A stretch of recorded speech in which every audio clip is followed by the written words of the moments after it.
கோர்ட்டுக்கு வந்துடுறாங்க. ஆனா பைரவி மட்டும் கோர்ட்டுக்கு வரவே இல்ல. ஆறுமுகத்த எப்படியாவது வெளிய எடுப்பாங்களா அப்படின்னு சொல்லிட்டு எதிர்பார்க்கிற நேரத்தில, பைரவி கோர்ட்டுக்கு வராதது ஆறுமுகத்துக்கு ரொம்ப வருத்தமா இருக்கு. இந்த நேரத்தில ஆறுமுகத்துக்கு எதிரா அந்த வள்ளியோட மெடிக்கல் எக்ஸாமினேஷன் ரிப்போர்ட்டும் வந்துருது. அதில ஆறுமுகம் தான் வலுக்கட்டாயமா வள்ளிய பலாத்காரம் பண்ணதா சொல்லிட்டு அதுலயும் ப்ரூவ் ஆகுது. இதெல்லாம் கேட்டுட்டு ஆறுமுகம் ஷாக் ஆகி நின்னுட்டு இருக்காங்க. இங்க ஜட்ஜ் இருந்துகிட்டு ஆறுமுகத்துக்கு தண்டனை குடுக்கறதுக்காக சொல்ல போறாங்க. அந்த நேரத்தில கரெக்ட்டா பைரவி கோர்ட்டுக்கு வந்துட்டு, "நிறுத்துங்க" அப்படின்னு சொல்லிட்டு, "என்கிட்ட ஒரு சாட்சி இருக்குன்னு" சொல்றாங்க. அத கேட்ட ஜட்ஜ், "என்னம்மா சாட்சி இருக்குது உன்கிட்ட?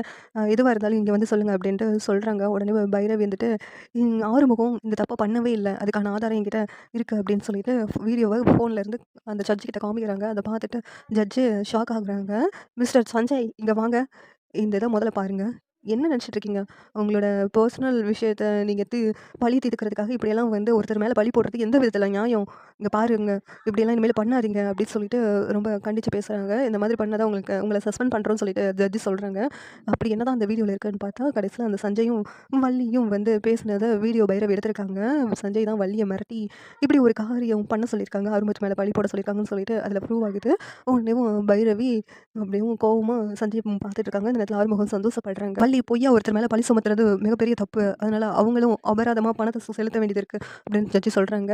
ஆறுமுகம் நிரபராதின்னு சொல்லிட்டு அவங்கள வெளியில விட்டுறேன்னு சொன்னதும் ஆறுமுகம் ரொம்ப சந்தோஷப்பட்டு பைரவிய வந்து கட்டி பிடிச்சுக்கிறாங்க. இந்த சீரியல் எப்படி இருந்தா நல்லா இருக்கும்னு நீங்க நினைக்கிறீங்கன்னு கமெண்ட் பண்ணுங்க. இந்த வீடியோ பிடிச்சிருந்தா லைக் பண்ணுங்க, ஷேர் பண்ணுங்க, சப்ஸ்கிரைப் பண்ணுங்க. Thank you.